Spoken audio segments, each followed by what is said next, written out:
Hi, my name is Aaron Sampson. Computers require hardware and software to operate, but they also rely on data to be truly useful. Data comes in many forms and is an invaluable commodity in today's world. And one way to make data useful is to use databases. In this course, I'll cover the basics of databases, beginning with what they are and how they're structured. Then I'll examine the common types of databases, database records, and basic database creation. Finally, I'll explore database management systems, database manipulation and access methods, dumps and backups, and how to import and export databases.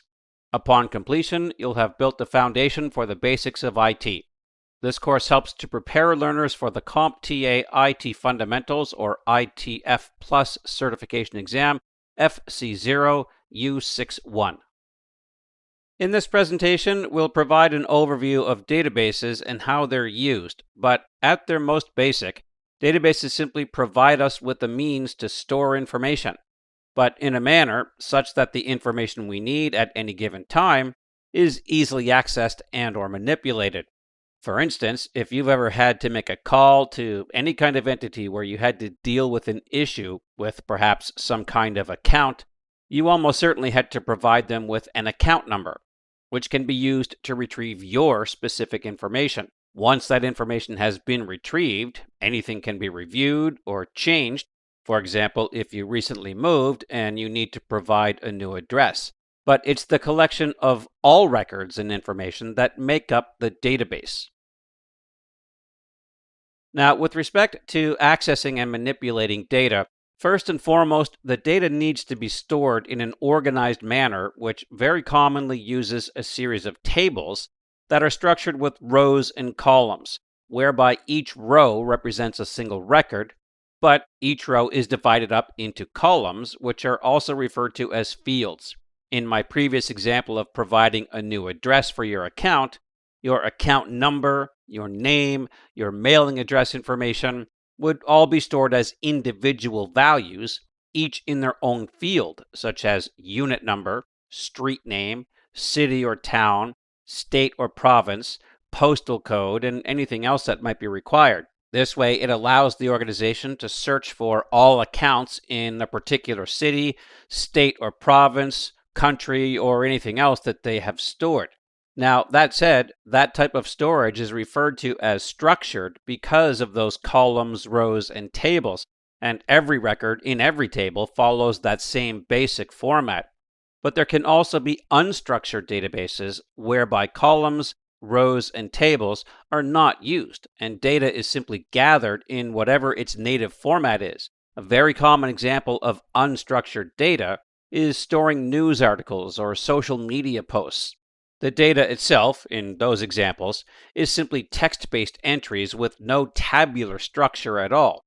Each post or article is its own record.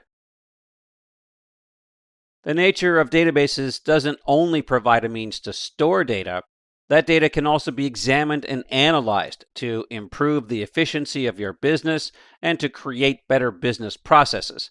For example, a supplier can examine records of the products they supply in relation to how quickly they're able to get those products to resellers.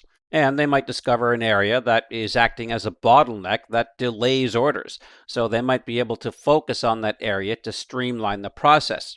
Almost every business has clients of some description, so databases allow all client activities to be stored and accessed so that organizations can determine who their best clients are or offer incentives to very inactive clients to re-engage them.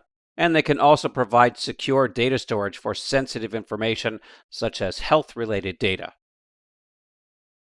Now, the structured versus unstructured nature of databases just mentioned would be a fairly broad categorization, for lack of a better word. So there are more specific types, including relational databases, which means that the individual tables in any given database have records that are related to each other. For example, if you're a customer with some kind of a reseller, then you, as a customer, represent a single instance or record of the customer's table, but you would also be making purchases. And each instance of a purchase would be another record in something like a purchases table. But you can, of course, make as many purchases as you like. but each purchase needs to be connected back to you as the entity that made it. So every record in the purchases table relates back to the customer who made it by including a value such as your unique customer ID as the owner of that purchase. In this example, since one customer can make many purchases, the relationship is actually referred to as a one-to-many relationship.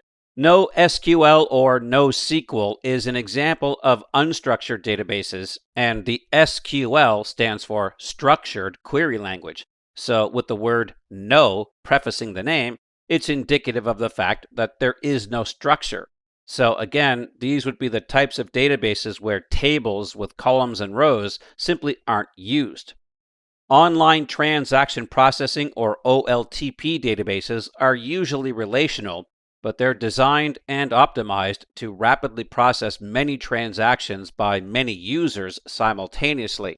A large online retailer would be a good example of an OLTP database. Data warehouses are used to store archived records, often from existing OLTP or other relational databases, but those records are then more deeply analyzed to determine relationships within the data that might otherwise go undiscovered. Now, just as a very simple example of what that means, let's imagine that you own a sporting goods store. Now, you would certainly know that the sale of swimwear and water sports equipment would go up in the summer and down in the winter. But the point is that there can be any number of factors that affect purchases that might not be nearly so obvious.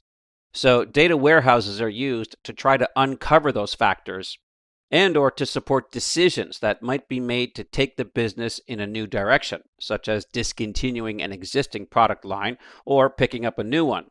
A distributed database means that the database as a whole is not stored on a single server. Rather, various portions of it are stored on separate servers.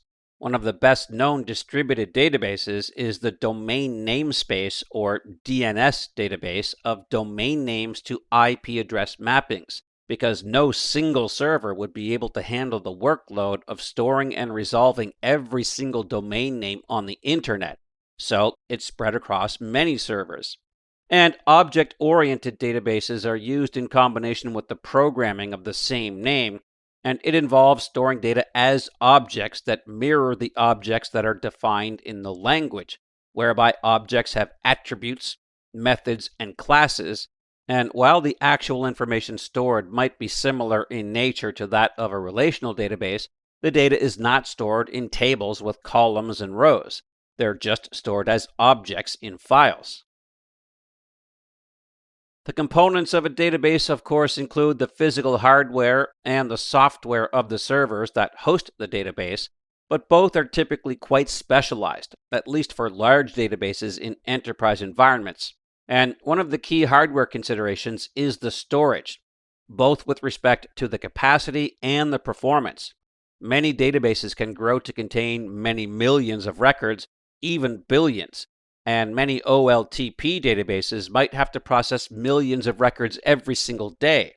So the storage used for these types of databases needs to be very robust, and it's usually implemented in the form of storage area networks, which offer tremendous capacity and performance, as well as redundancy in the case of failure.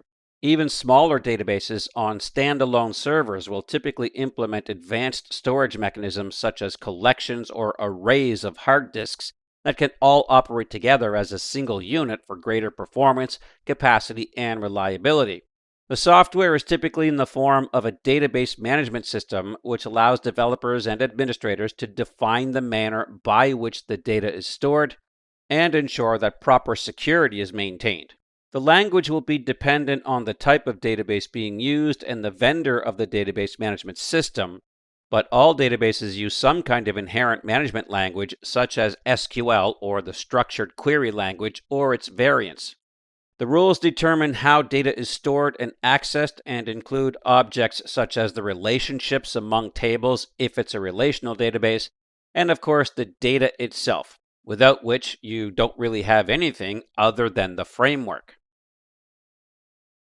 While databases in one form or another are virtually a necessity for almost any organization, They can also present their own challenges, including ensuring the integrity of your data, which is the process of ensuring that unacceptable, inconsistent, or incorrect values are not stored. For example, in a quantity field for a product on an order, you can ensure that a value of 0 is not acceptable. Or for a person's date of birth, you can ensure that a date of later than today's date is not entered. And for entering something like a state or a province when entering address information, you can ensure that users can only choose from a list of predefined values so that one person does not enter a region name that is different from someone else. If users were able to do so, you could get significantly different results back if you were to query for records based on the region name you think it should be versus what someone else thinks it should be. Security is perhaps one of the biggest challenges in database management because there can be many users who have access to the database overall, but in many cases, not every user should have access to every record or every table. Performance is a major consideration, particularly when databases grow very large. In some cases, such as for stock trading, updates need to be reflected almost instantaneously, and integration with other applications and platforms can also be challenging, especially in a very mixed platform environment. But these challenges are just that, challenging, but not complete obstacles. So most organizations will typically be able to find suitable solutions. But the benefit of a well-designed and well-implemented database will generally outweigh the challenges. In this video, we'll take a look at database structure, or what is also known as its schema, which ultimately defines the manner by which data is stored. And there are two primary categories of database structure, with a bit of a middle ground option, so to speak. And they include structured, semi-structured, and unstructured. Now, we'll take a look at each in greater detail in just a moment, but the structure you choose to implement depends entirely on the type of information you need to store. So, beginning with structured databases, these use objects known as tables to store data. And tables are divided up into columns and rows, which are also known as records and fields, whereby a row equates to a record and a column equates to a field. If you've ever used a spreadsheet application such as Microsoft Excel, then you're already familiar with tables because every spreadsheet is a table. Columns are inherently defined by letters of the alphabet, and rows are defined by numbers, and the intersection of any row and column is referred to as a cell, which contains some kind of a value. Now, in a database or even a spreadsheet, you can create your own column names, but rows are usually still just incremented by number. The primary benefit of this type of structure is consistency. While the individual values in any given cell can certainly vary, the overall information is the same for every record. For instance, in a simple customer table, you might store the name, address, phone number, email address, and credit card number for each customer. Again, the specific values themselves will vary, but you know that for every customer, you could retrieve their name and address at any time, or locate their specific orders by searching for the credit card number that was used or the email address they used to sign in. Other advantages include well-organized data that is easy for users to locate and access. The structure will typically make logical sense to the organization, and even at a system level, this structure is very well suited to the use of indexes that can map out the location of data to make retrieval very fast. For example, when a user searches for a particular customer by entering something like their customer ID, the system can use an index to determine where that record resides, as opposed to examining every record to locate the one that matches the value supplied. Structured databases have been in use for decades now using tried and tested database management platforms, so there is a wide variety of tools and utilities available, and as a more modern consideration, structured data is very suitable for machine learning because one of the primary training methods is for as many different examples of the same core object or entity to be examined by the system so that it can use that consistently structured information as a basis to extrapolate if and or when it encounters an example of that object type that was not part of the original data set. A good example of that is handwriting analysis. Virtually every person's handwriting is unique, but if thousands of people all write down the same phrase, then each instance is fed into the machine learning application. Eventually, it becomes able to recognize almost every instance of that phrase, no matter who wrote it, because of the consistency of the same letters and words being written, even though the way they appear is different each time. Semi-structured databases, as you might imagine, lack the formal structure just mentioned, but there is still some degree of structure, usually in the form of markers or tags to distinguish records from each other.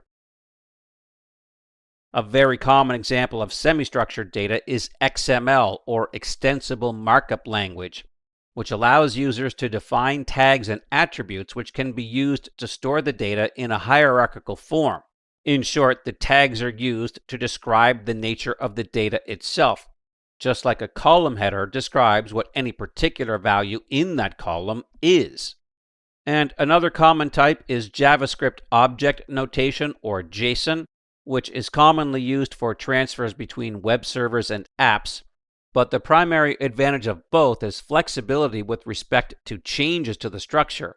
If a change is made to the structure or the schema of a structured database, it can require significant time and effort to implement, whereas changes to semi-structured data are much easier and faster to implement. And finally, unstructured data, as its name indicates, requires virtually no formal structure at all, other than how the information was inherently generated. To put that into context, if you recently made a social media post about anything, that's an example of unstructured data. You didn't have to enter in any specific information in any specific format. You simply posted whatever you wanted, whether it be text, an image, or a video, or any combination of those. But while there is no structure required, this type of data is still very often used for analytics purposes. For example, a marketing organization might store social media posts to determine what topics are generating the most interest, to in turn recommend to their clients where certain types of ads should be posted. And I would guess that, in fact, you've experienced this already to some degree.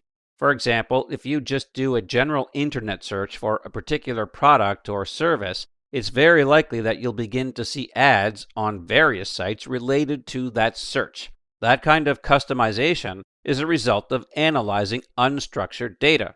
So again, the choice of structured versus unstructured versus semi-structured simply comes down to your needs, and it would certainly be fine to implement any or all of them to ensure that your data storage needs are adequately addressed. In this video, we'll examine the role and features of relational databases, which refers to the fact that data stored in one location has related data in another location. The most common language of relational databases is known as Structured Query Language, or SQL, which itself is often pronounced SQL. But while SQL is a standardized language, many vendors will implement their own variations that can be used within their own platforms, but every variation would still adhere to the published standards, which makes most relational databases fairly compatible with each other. The key considerations of a relational database include its schema, or its design, and or the objects that can be defined within it. Most notably, the tables, which are the core data storage object. Each table is then refined using columns and rows to organize the data, and constraints are rules that quite literally limit the options with respect to what kind of information can be entered. And we'll take a closer look at each of these in just a moment. But every relational database also has one other key aspect, as indicated by the name, which is how the tables relate to one another. Relationships, however, are considered to be a part of the schema itself, which again defines the formal structure of the database overall, including which tables will be created, and as mentioned, how they relate to one another. So, as a common example, think about ordering something from an online retailer such as Amazon. You have to first sign up by providing your personal information such as name, address, phone number, email address, and anything else they require. That information would be stored in something like a customer table. Once we're signed up, we can then make orders. But of course, we might make any number of orders. So the orders that we generate have to be stored separately from the customer. In short, the customer table only describes the customer as an entity. The orders table then should likewise describe only the order. But one of the things that must be known about an order is which customer generated it. But we don't have to enter in all of the customer information into the order to accomplish that. We only need to enter a uniquely identifying value, such as an email address, to be able to trace that order back to the customer who made it. That's the relationship. Any given customer can make any number of orders, but any given order can always be linked back to the customer who owns it. Since a single customer can make many orders, the relationship is actually known as a one-to-many relationship, or from the opposite perspective, many-to-one relationship, but they both mean the same thing. The schema also defines objects such as indexes, which can be created on tables to help the system locate records much more rapidly. And the location of the database files on the storage medium are also defined as part of the schema. As a more day-to-day example of indexing, think of something like the table of contents in a textbook. Rather than reading every page to locate a particular topic, you simply check the table of contents, which would then tell you that the topic in question can be found on, let's say, page 120. Once you know that, you can go straight to that page, which of course saves you a tremendous amount of time. Indexing works in exactly the same way and creates a much more efficient means of storing and accessing your data. As mentioned, tables are the primary data storage objects, and they consist of rows and columns, which provide the means to very tightly organize the information being stored. Columns are typically fixed in size with respect to how much data they can store, which helps to keep the database to as small a size as possible. But rows are typically not limited, meaning you can enter as many individual records as you need. On that note, columns are arranged vertically in the table and are also known as fields, and rows are arranged horizontally and are also known as records.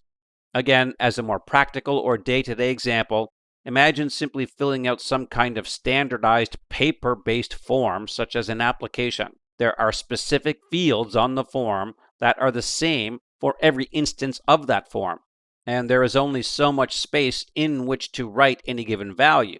So while there might be a small variation in the number of total characters entered on any given form, the form overall is still the same general size, such as a single-sided piece of paper.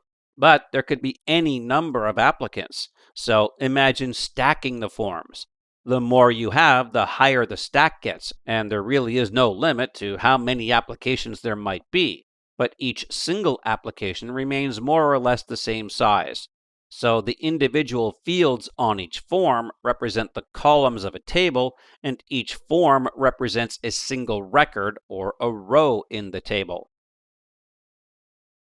So here's a simple example of a structured table that stores basic account information, including first name, last name, date of birth, gender, location, zip or postal code, and an email address as the account name, which could act as the unique identifier for each record. And the uniqueness of any given record is perhaps the key factor of any relational database, because every record in every table needs to be unique when considered as a whole. Or to put that another way, there should never be an instance where the same record exists more than once. So this can be accomplished by designating one of the columns of your table as a primary key. So let's strip down our previous table to just first name and last name.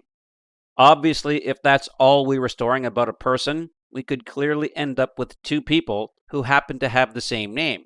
But if we were to include something like an email address, then we're much more certain that these two people are not the same person. Now, the uniquely identifying field can be just about anything. It doesn't have to be an email address. It might be some kind of auto-generated value, but as long as the value is unique, that's all that matters for a relational database table. Once you do have a primary key defined, that value can then be used in other tables to establish the relationship between them.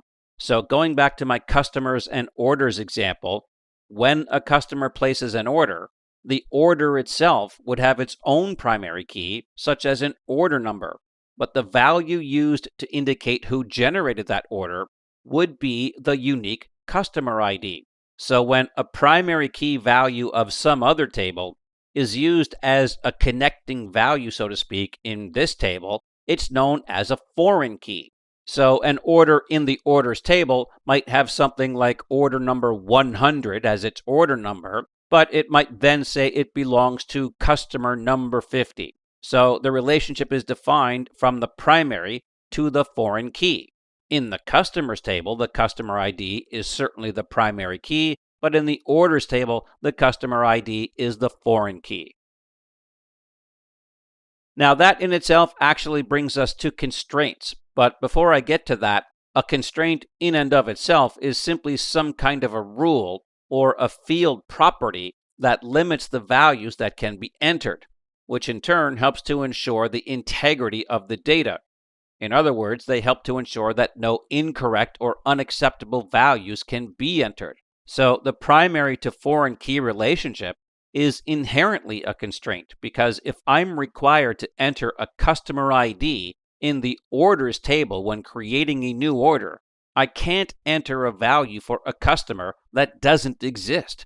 In other words, if I only have customer numbers from 1 through 100, then I would not be able to enter in 101 as the customer ID because that value simply doesn't exist in the customers table. Now, that's only one example.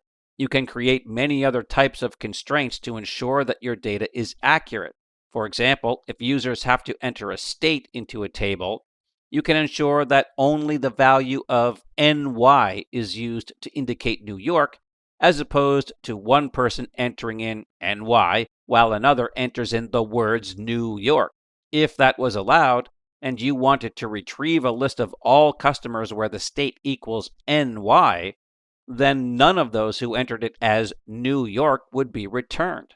So, relational databases are very commonly used in many organizations, and they will likely continue to be used for a long time to come due to their organized structure and their ability to relate records to each other across any number of tables. So if you're planning on working with databases in your career in IT, you will almost certainly encounter relational databases. In this presentation, we'll describe the role and features of non-relational or NoSQL databases, which, unlike their relational counterparts, do not use the tabular schema of columns, rows, and table relationships. Often they just store data in whichever format it was created, and they're optimized for that type of information. For example, a document can contain just about anything: words, phrases, sentence, and paragraphs, along with images, charts, graphs, or diagrams. So there is no inherent structure to a document, but documents themselves can be gathered and stored just like any other type of information. But the structure, and therefore the use of a structured query language, is not required. Hence the often used term of NoSQL or NoSQL. This lack of structure actually results in a storage mechanism that is much more flexible than structured databases, but that's not at all meant to suggest that unstructured databases should always be used in favor of structured. The type of database you need is dependent on the nature of the data itself. And not only do they not use the tabular schema of relational databases, they also do not use any kind of relational model, which typically means that they're very specific with respect to the data they support and how that data can be queried and retrieved, which is another reason why relational databases will most certainly continue to be used. While non-relational databases may be more flexible, As just mentioned, they simply don't support relationships, and that's required in many cases. So, if the data isn't stored in relational tables, what does it actually look like? Well, one of the most common implementations is what's known as key value pairs, whereby keys represent the types of information and the value is the associated data. For example, product ID would be an example of a key, and 123 would be the actual value.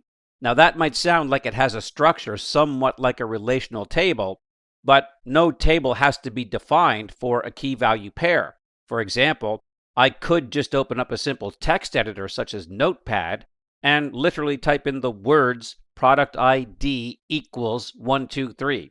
Then product ID equals 124 and product ID equals 125. So in each entry, I define both the key and the value. So that would count, for lack of a better word, as a key value database. And again, I did not have to define any kind of table first. Plus, due to this very simplistic structure, key value databases operate by keeping an in-memory data structure that matches the data stored on disk, and accessing anything from the system's RAM is much faster than accessing data from the disk, so they perform very well. And most databases will only fall back to the disk if the value can't be found in memory. Another common example is the document database, which might be used more commonly for accessing semi-structured data such as XML or JSON, but they not only store the contents of the documents themselves, they can also store attributes of the document, such as title, author, creation date, last modified date, keywords, and many others. But again, no kind of table needs to be set up to store them. The data resides in the database in whatever its native form happens to be. So in terms of general usage scenarios, NoSQL databases tend to be used for large and complex data sets with varying degrees of structure and varying formats, such as when high volumes of data have been aggregated from many and varying sources. And they tend to be favored for performance reasons, not only because instances such as key value pairs can operate directly from memory, but due to the lack of tables, the process of searching and retrieving records does not have to search through several tables and follow many relationship paths to produce a result. But again, bear in mind that there are many situations where those multiple and related tables are simply required. So be sure to evaluate the data that you need to store to determine if a structured or an unstructured database can be used. In this video, we'll compare and contrast the characteristics of flat files and databases in order to help determine when each option might be the more appropriate data storage mechanism.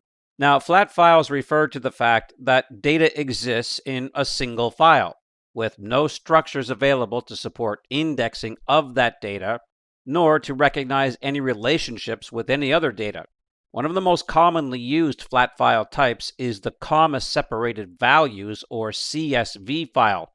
Now, CSVs still allow you to define column headers and individual values for each column, organized into rows, but there would be minimal formatting requirements such as data type or the size of any given value. But just as a quick example, I could put together a simple customers table just using a text editor, with the first line having the names of the columns, such as customer ID, first name, last name, and email address, with each column header separated by a comma, hence the name comma-separated values. The comma indicates the end of one value and the start of the next.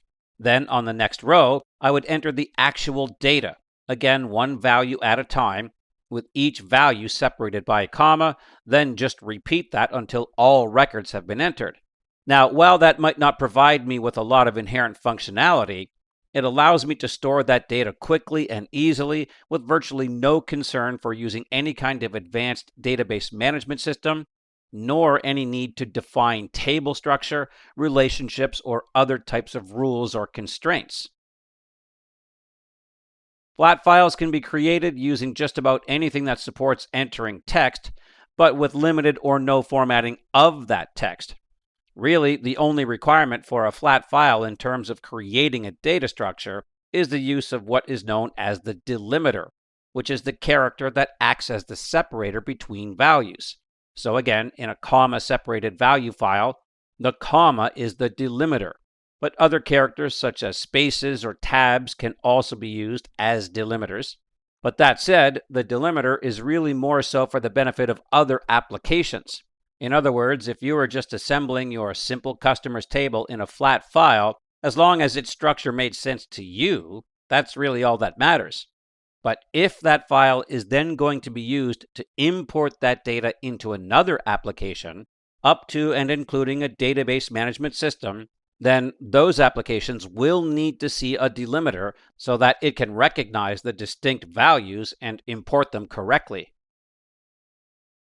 Now, there might be many situations where you're just assembling your own simple list of customers or anything else, but flat files are still commonly used, often for the very purpose I just mentioned, which is moving or copying data from one place to another when the two applications aren't overly compatible with each other. Since flat files themselves are so basic, many applications support the option to export existing data into a flat file, and conversely, to import data from a flat file.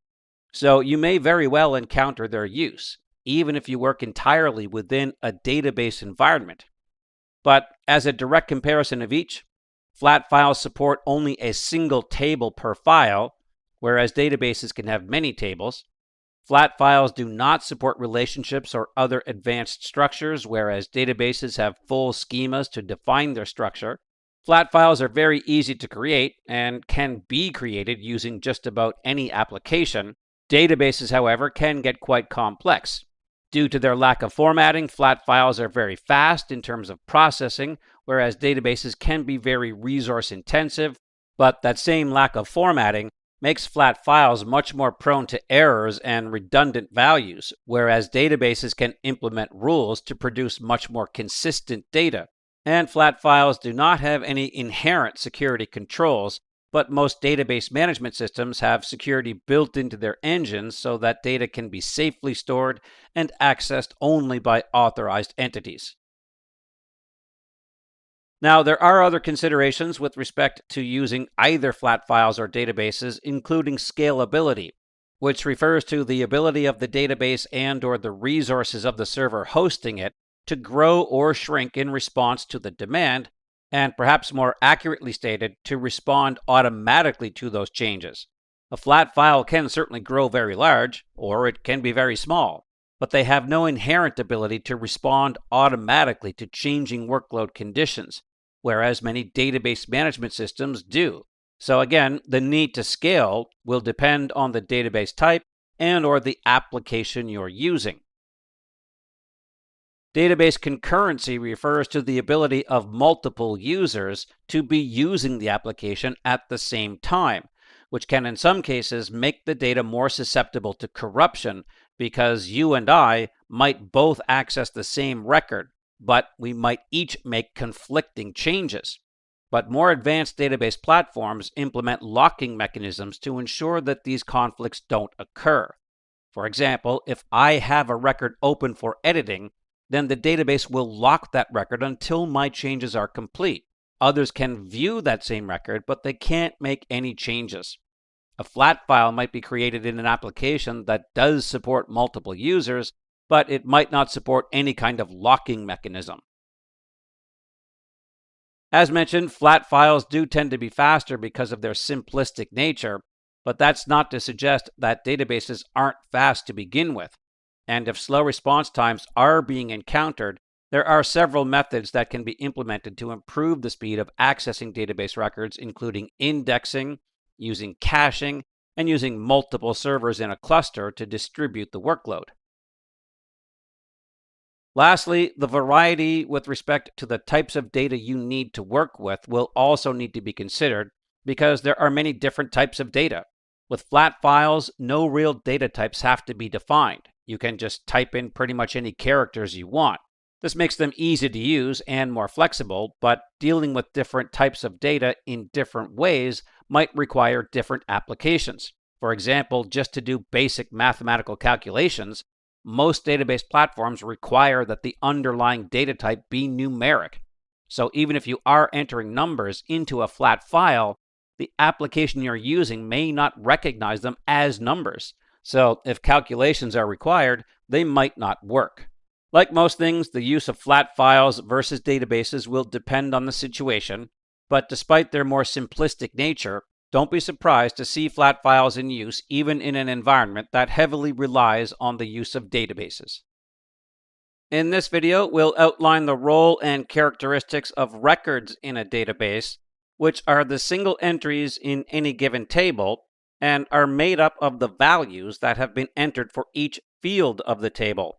Now, each record is represented horizontally within a table, hence they're also referred to as rows. But as for the fields of the table, it should be mentioned that any given record may not have a value for every field. For example, in a contacts table, you might store fields such as first name, middle name, and last name, but not everyone has or uses their middle name, so that value of the record can be left blank when appropriate. To be considered as a record, however, there must be at least one value, otherwise the entire record would be blank. And as each new record is inserted into the table, it adds another row to the table. As the collection of fields from the table, a row can also have many different types of data contained within it. For example, a person's name would likely be character-based, while their date of birth would be calendar or date-based, and something like a credit limit would be numeric. So here we see an example of a single record from a simple contacts or perhaps an accounts table. And as mentioned, the values are arranged horizontally, with each value corresponding to the field as defined by the column headers at the top.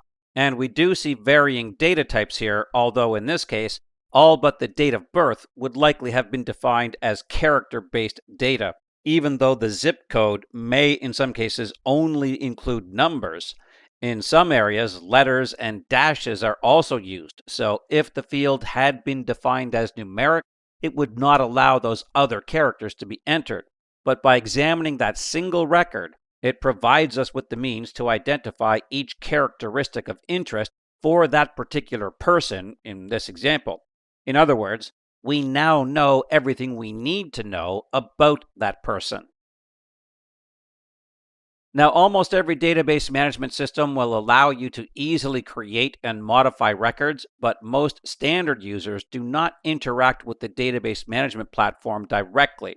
So it's up to the developers to ensure that they implement the necessary functionality into their applications. But the database engine itself will easily handle the creation and/or modification of a record once the information has been provided by the end user. And it should not interfere with any other operations being performed against that table unless another user has opened the same record for modification at the same time, in which case modifications can still be made, but not until the other user finishes and saves their changes. One final characteristic that should always be implemented with database records is that they should always include a value that has been defined as the primary key by the database developer. This is a specific value in the table that guarantees that the record will be unique as compared to every other record in that table. It doesn't really matter what the value is, as long as it's something that is inherently unique. Now, that might be as simple as just using an integer that increments each time a new record is created, but that accomplishes the goal of ensuring uniqueness because let's imagine that all we're storing in a contacts table is first name and last name. Now, that's not overly realistic, but this is just to get the point across. With only those two fields, it's very likely that a duplicate record could appear if two of your contacts have the same name. But with a primary key, one of them might be contact number 1 and the other might be contact number 2. So in terms of the complete records, they're no longer duplicates.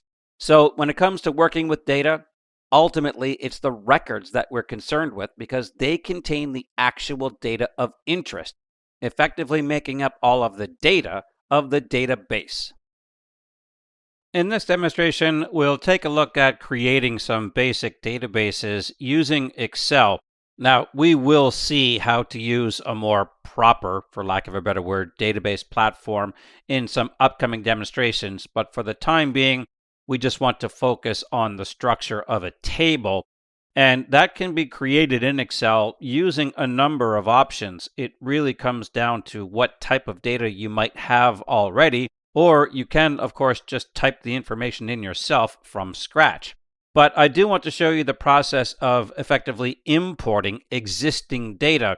And in this particular example, I'm using a CSV file, which is a comma separated values file, whereby the values are simply entered in text, but they are separated by a comma, so that the import process can distinguish one value from another. Now notice that my first line has effectively column headers here. So I just have some very basic contact information, a contact name, a company, the location, and an email address. Then each subsequent line after that represents an individual record. So each value again is separated by commas, including the header columns up at the top. So again, this represents the existing data, and we can use this as an input source in Excel. So let's just close all of this down, and again, we'll import this data. So from a blank worksheet in Excel, what I can do is go to the Data tab, and here there is an option that says Get External Data. Now, there are a number of different options, as mentioned, and it really comes down to what you have in your environment. So if, for example, you already have a Microsoft Access database, then you can bring it in from there. You can bring it in from the web. You can bring it in from text, which is what I'm about to do. And if you have other database sources in your environment, then you can use those as well. So again, there are a number of different options. It really just comes down to what you have. So since I have a text file, which again is my CSV file, I can choose from text, and all I have to do is browse to the appropriate directory, which I did already just to test it. So there is my file, contactlist.csv. I'm going to simply import that, and this will launch a wizard. And notice that it asks me what type of file I'm using with respect to the original data type. So by default, it is delimited, which essentially means that characters such as commas or tabs separate each field. That is exactly what I want. I want to start the import at row 1, but as far as the file itself is concerned, the first row is the header row. And in fact, it's showing me a preview down below. So I see contact name, company, location, and email as a row, but there is an option here that says my data has headers. So it will then treat those as headers and make it easier for me to ensure that they aren't just treated as data. So I'll enable that, then click on Next. Then it wants to know what the specific delimiter is. So I can uncheck the tab checkbox here and check the comma checkbox. And notice as soon as I do that, I see the data preview down below, and it can now distinguish each column. So again, make sure you specify what the delimiting character is, then click on Next. And as far as each column is concerned, I could set a specific type of data if appropriate. In my case, they're all general or text-based, so I'm not too concerned with this. But if you had date-based information or numeric, then you might choose the appropriate data type for each column. I don't need to worry about that, so let's just click on Finish. And it wants to know where the data should go. I'll just choose the existing worksheet, of course, and click on OK. And there it is. Now, that doesn't look like much in terms of a database, but I can perform a few additional actions to make this behave more like a table. Now, we will see more of this in the very next demonstration, but with respect to just creating that tabular structure, you can just click anywhere inside of the data. It doesn't really matter. Then click the Insert menu up above, and from here we can choose to insert a table.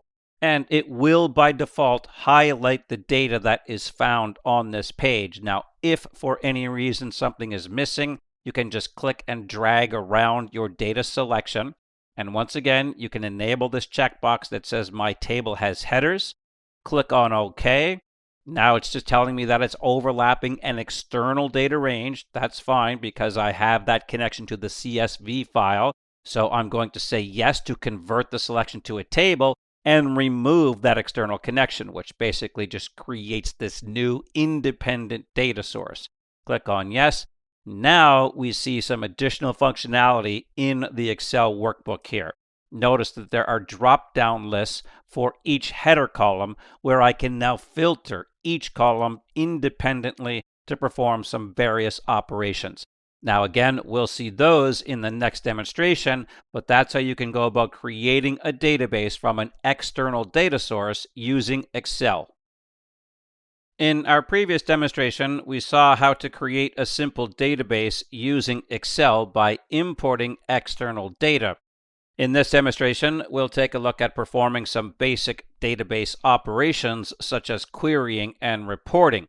Now, as far as those operations are concerned, once you construct a table out of the data that you imported, then the functionality becomes available by default. And those operations can be accessed by simply clicking on the drop-down next to any header. So for contact name, for example, if I hit the drop-down list, I see that I can sort the values either from A to Z, which is ascending, or from Z to A, which is descending. Then I can also use some filters down below, but we'll hold off on that for the time being. So let's just sort them from A to Z, and of course now everything is sorted. So each record is sorted alphabetically by the contact name in this case, and if I decide later that they should be sorted in descending order, you can simply change the order by clicking Z to A. And you can do that for any column at any time. And in fact, you can also sort by more than one column, but that will depend on the nature of the data and if there are any duplicate values. Now, just as a quick example of what that means, if we were to break the contact name down into first name and last name, and then let's imagine that we had hundreds or even thousands of contacts, then you might sort by something like the last name. So everything would be sorted in order by the last name, but then if you also wanted to sort by the first name, then it will only do so where there are duplicate values of the last name. So for something like Smith, where we would anticipate a lot of entries of all Smiths, if you are sorting by more than one column, it would ensure that someone whose name started with A would be before someone whose name started with L. So A Smith would come before L Smith. Okay, so again, if you're sorting by more than one column, it does not sort by the second column until duplicates occur in the first column. So the other thing we can do here is to filter the contact list based on the values that are already present. So if, for example, I'm only concerned with the contacts in New York, then I can go to the location column, hit the drop down, and I can uncheck everything except New York, and I will only see values where the location matches that. So this is effectively a query. I'm asking the table to display only those records where a particular location is relevant to me. Then, within New York, there are two different companies. So I could go to the company column and I can say, well, I'm also only interested in ABC company, and it filters it even further. So now there are two pieces of criteria. The location must be New York and the company must be ABC company. Otherwise, filter out all other records. So again, that is effectively a query. And as mentioned, we will see some more official examples of performing queries, for lack of a better word, once we start using an actual database application. And those filters can be removed at any time by just clicking on either Select All, or you can simply choose to clear the filter from company and that will remove it. In either case, it will display every entry. Okay, now the other operation that you might want to perform is reporting. Now, I have another table set up that is also very basic, but it's a little more appropriate to generating a report, or in the case of Excel, what is typically referred to as a chart. But here we have sales totals, and let's just imagine that this is some kind of a company that sells something that typically increases in sales as the weather improves. So as the summer approaches, we start to see the sales go up. Then as the winter approaches, we start to see the sales go down, with the exception of December, where of course Christmas occurs. So we do see a little boost here. But to visualize this a little more easily, once again, we can select all of the data, then go to the Insert page, and we see several options with respect to charts here. Now, there are a lot of predefined options. You can go with recommended charts as well. But for something like this, we can just go with a simple column or bar chart. So let's just hit the drop down, and we'll choose a 2D column chart. And there we see everything visualized. So this is a much better way to present this type of information, particularly if you are giving some type of presentation or if perhaps you need to print something out. Now, the other nice feature is that since we have already selected the source data, the chart is linked to that data, if you will. In other words, it's not static. So if I go to the month, for example, and I say, let's only look at the summer months where the sales are high, and perhaps maybe December as well, then it will filter out all of the values except for those that we specify. So again, let's just go ahead and uncheck everything that we aren't interested in this case. Click on OK, and everything updates. So now we see the busier months of June, July, and August in comparison to something like December. So we get a better idea as to when the sales are happening. And of course, we could do something to try to boost sales during the less active months. And once again, if I just click on the column header here and clear the filter, then everything comes back. Okay, so again, those are very basic operations, but they do demonstrate how you can start to work with data by first importing it into something like Excel and creating a database structure out of it. Then how you can query out certain values and generate reports based on the information that you have. In this presentation, we'll examine the role and features of database management systems, which are the applications that provide connectivity to databases so that they can be created and managed by those who design, develop, and administer the databases in their environments. They also provide the means to log and audit access to those databases so that administrators can see which activities have taken place, such as new databases being created, changes to existing databases, or anything being deleted or removed. In terms of the layers or the hierarchy of objects, the databases themselves, of course, represent the objects of interest, but it's the database management system that allows us to even create them in the first place. Then it provides us with the means to manage those databases after the fact. Now, the DBMS itself is an application, but it's not an application that would be used by end users. So this is why we also see an app in the hierarchy below the DBMS.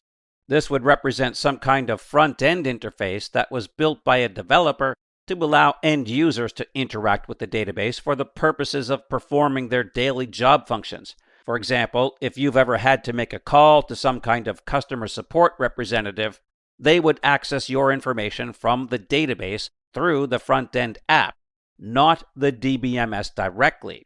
So then the user we see in this hierarchy, being at the same level as the app, would actually represent an administrator or a database developer, not an end user. So if I'm a database administrator, which by the way I am, I do interact directly with the DBMS. So if we were to complete this diagram, so to speak, we could place another user directly below the app, which would represent end users, such as our customer service representative. Now, while the DBMS can provide administrators and developers with access to the databases, it can also limit access. In other words, it provides the security functionality needed to ensure that not everyone who has access to the DBMS has full access to every database. And I should point out that a single database server running a single instance of the DBMS is by no means limited to managing just one database. You can have as many databases defined as you need, and that single DBMS can manage all of them. But in terms of access, in many environments, there might be junior level administrators or those who have only recently been hired, so they might not be granted full access to everything straight away.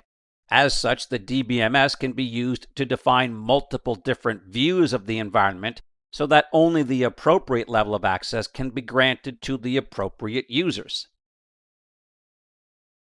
Some of the tasks that can be performed using the DBMS include defining and/or altering the schema of the database, such as creating a new table, creating an index, or establishing a relationship between two existing tables, manipulating the data directly in any database, including inserting new records, updating or deleting existing records, importing or exporting records, or just executing queries to retrieve data. The functionality of the DBMS, however, depends on the type of databases it's designed to manage. In other words, not all database management systems are the same. On that note, this comes back to some of the different types of databases that were discussed back in our first video of this course, including relational, distributed, hierarchical, object-oriented, and unstructured.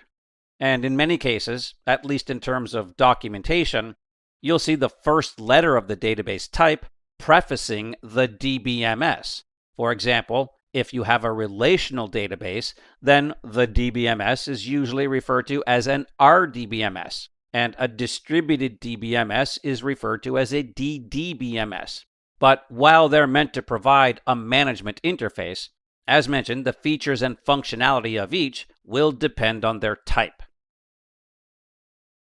So to finish up, some common examples of popular database management systems include MySQL or MySQL, which is an open source database platform, Oracle, which is proprietary, although it's worth mentioning that while MySQL is still open source, support and documentation for it is now provided by Oracle. Microsoft SQL Server is, of course, also proprietary, as is Microsoft Aaccess, although SQL Server would be Microsoft's enterprise-level platform, capable of handling very large databases in very large environments, whereas Microsoft Aaccess is more of a desktop-level database platform, suitable for smaller, departmental databases with not many users. Ultimately, the choice is, of course, up to you, but like most things, it will simply come down to what kind of database you need and what kind of features and functionality you need from your database management system. In this video, we'll provide an overview of database storage and data persistence, both of which provide the core services of a database, in that we tend to think of databases as providing us with the means to store information. And that's fine to say in day-to-day conversation, but more accurately, they provide us with the means to manage and organize data, because when you get right down to it, data is stored on something like a hard drive. So, in short, databases rely on the same physical types of storage that any other type of application or service needs. So, beginning with smaller databases, they can generally be stored locally on the storage of a network server, and clients can access that data over the standard local area connection they have to that server. Now, I realize that saying something like smaller databases is, of course, relative, and the performance you might be able to achieve would also be dependent on the resources of that server and the speed of your network. But to put that into a bit of perspective, if your organization is perhaps medium-sized with, let's say, under 200 users, and you have a customer management database with something in the range of tens of thousands of customers, that might sound like a lot, but in terms of server-level databases, that would be quite small, and most network servers in such an environment would easily handle that size on their own internal storage with more than adequate performance. By contrast, larger, more complex databases can reach many terabytes in size and process millions of records every day. So the local storage of most network servers simply wouldn't be up to that task, in which case the storage is typically provided by a storage area network or a SAN.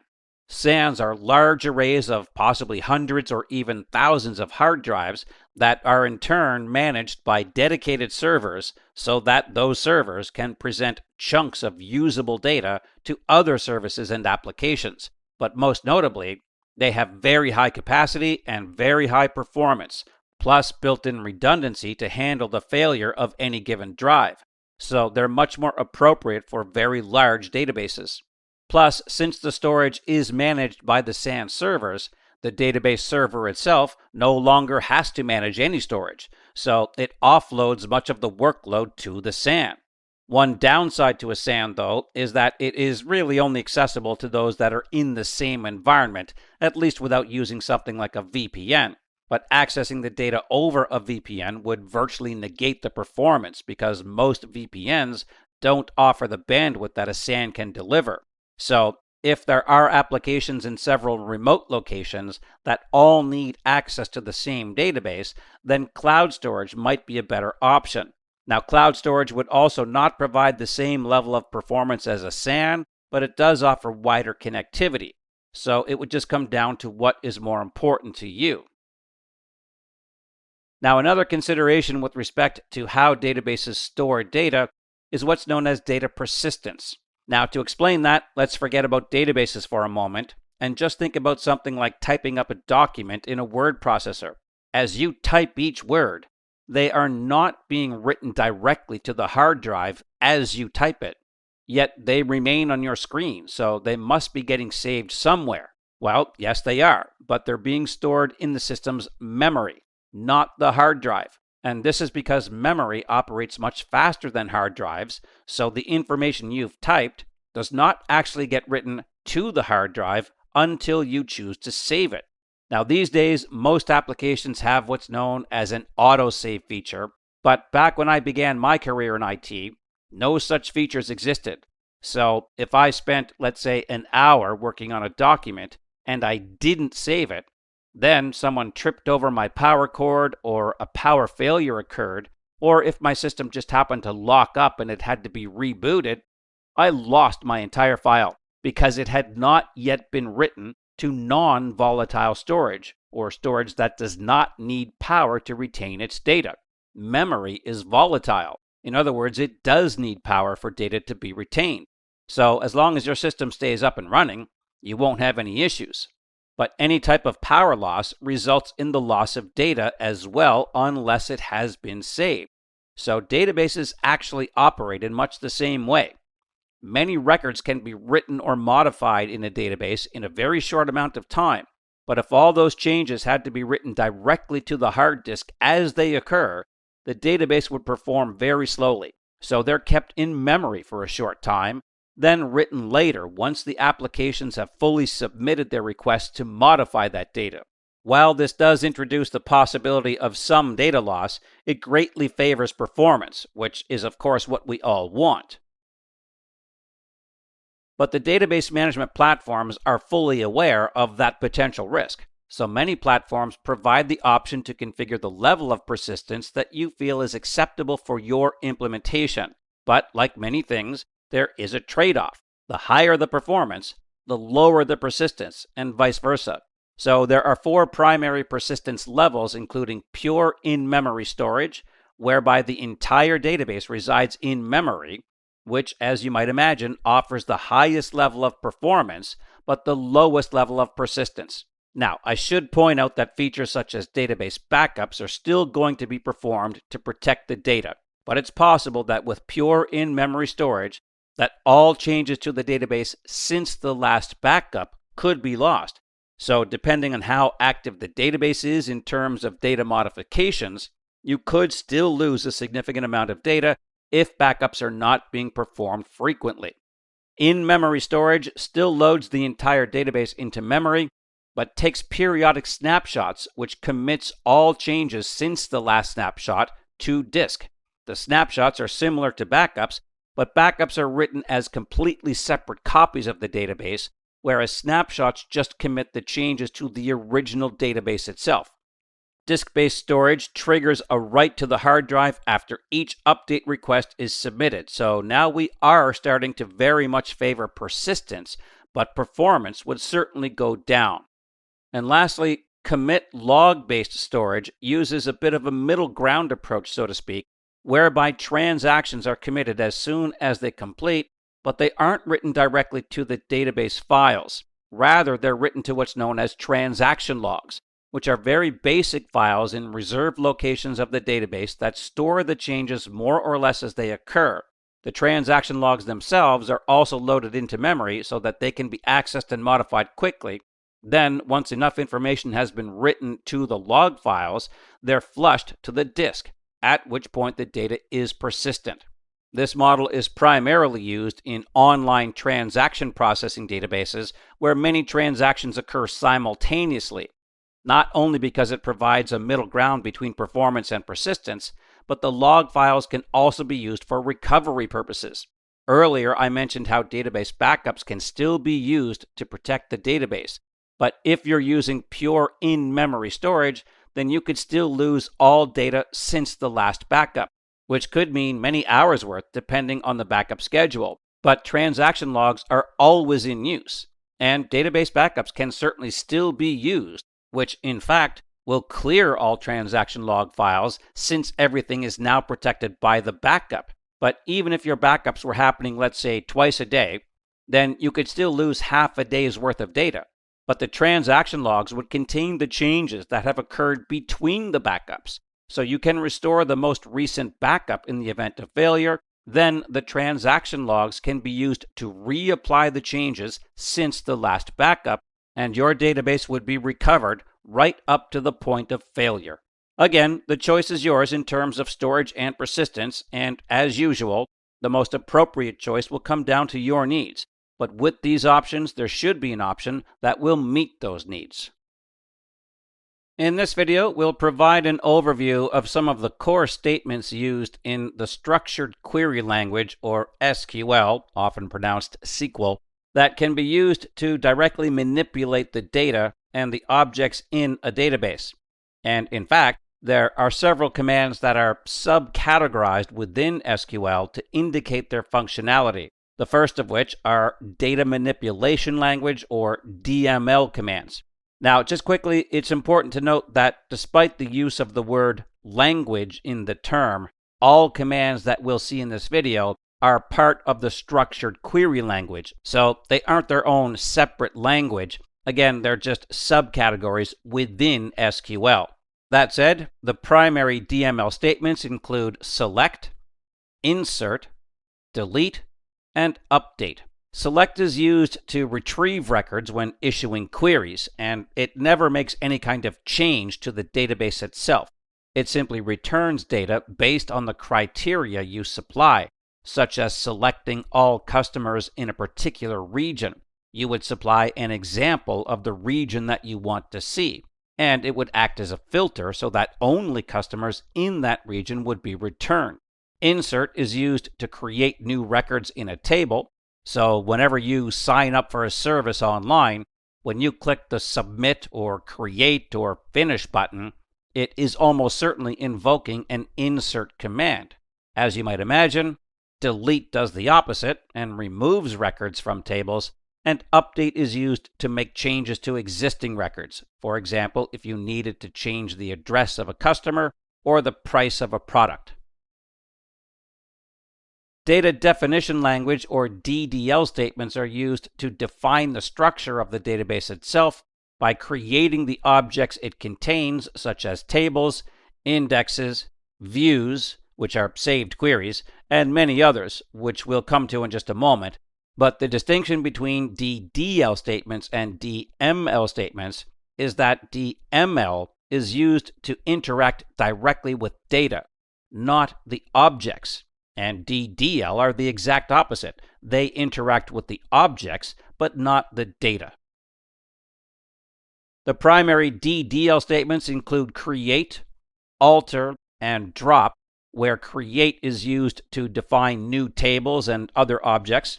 Alter is used to make modifications to existing objects, such as changing the data type of a column or adding a new column to a table, and drop is used to remove objects entirely.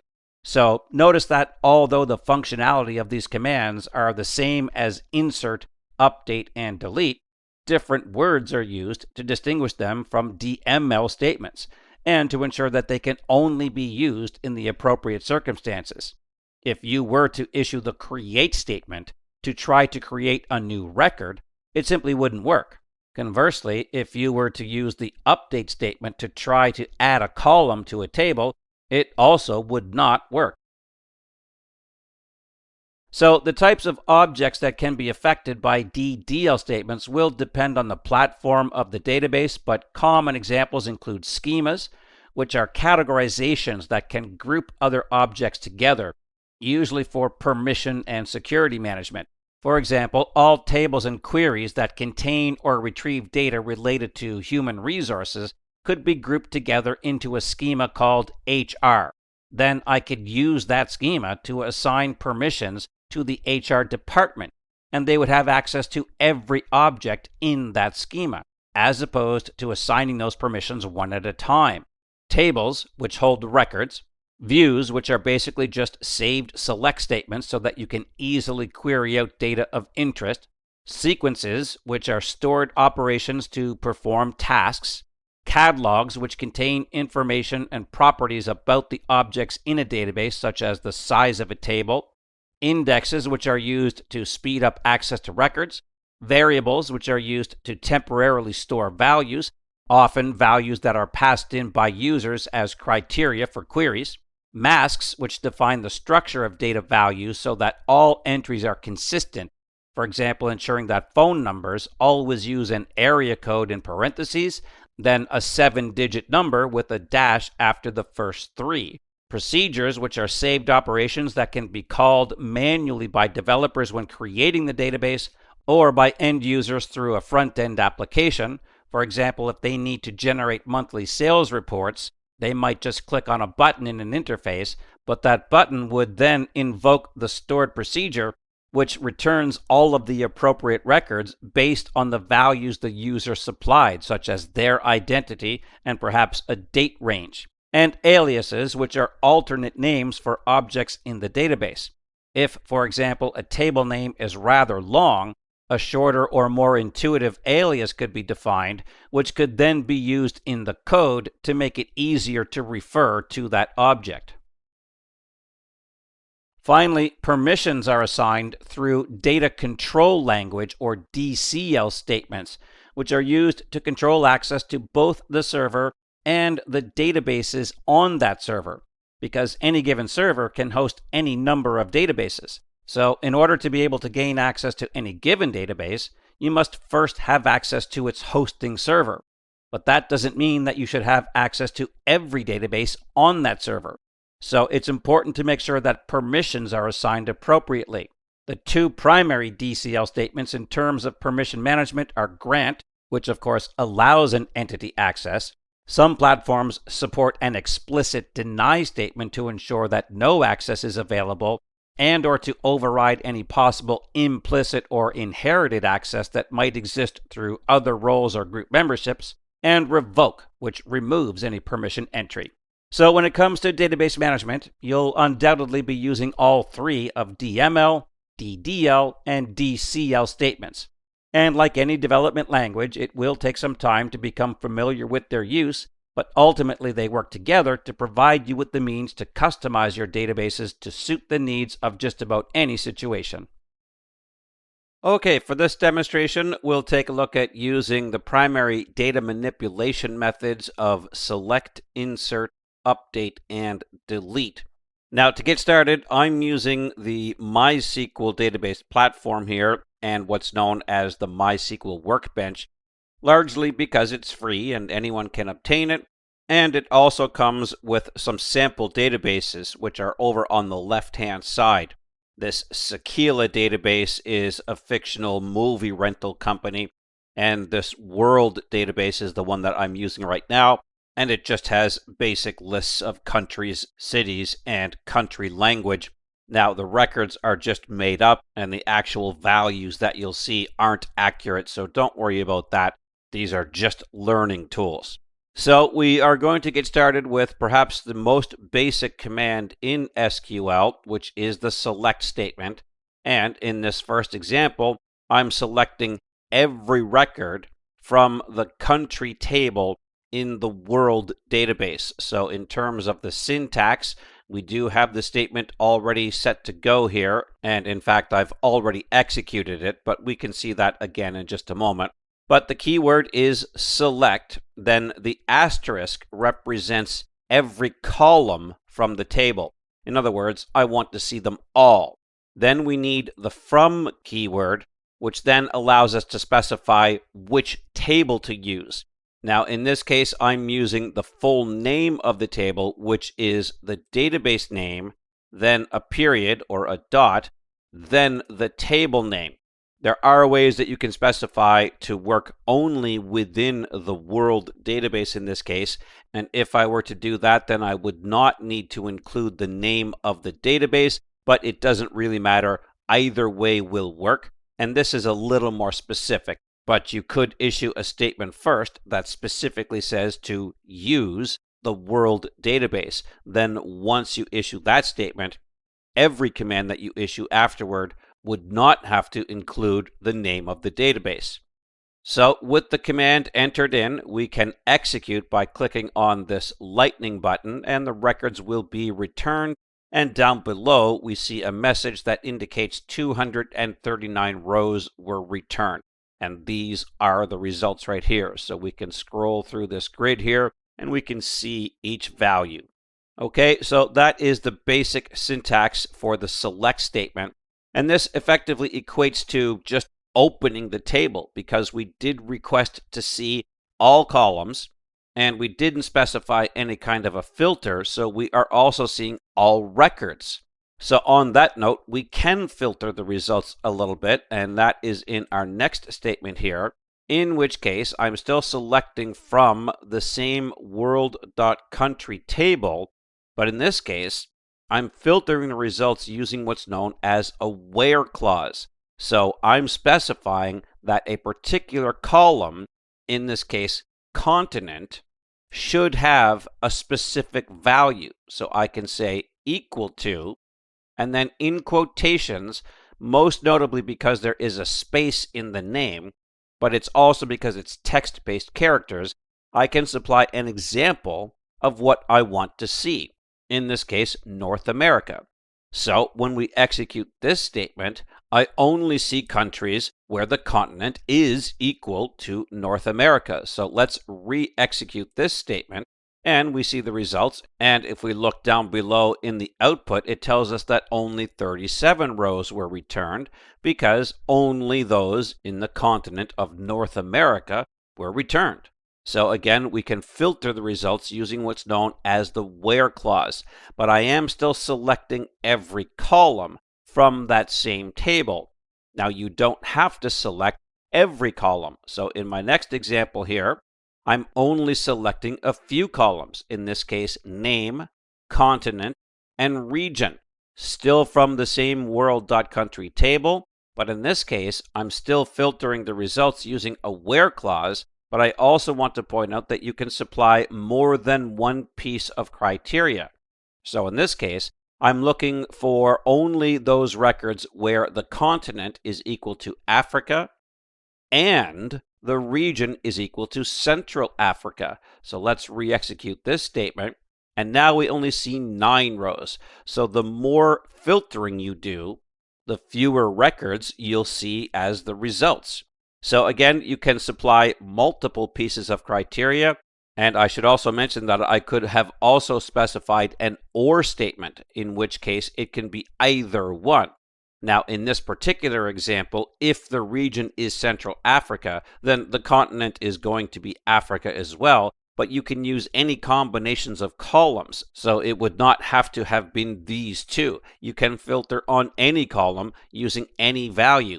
If it's an AND condition, then every piece of criteria must be satisfied, but if it's an OR condition, then any one of them can be satisfied. Okay? Now, the next command is the insert into, which creates a new record. So in this case, I'm inserting into, and it does require the word into in MySQL. Then you specify the table name, which in this case is world.city. And I'm just using this one because there are fewer columns. And in fact, you then have to specify every column into which a value is being inserted. So over on the left-hand side, we do see the city table, and if I expand by clicking on the little arrow, it tells me which columns are present in the table.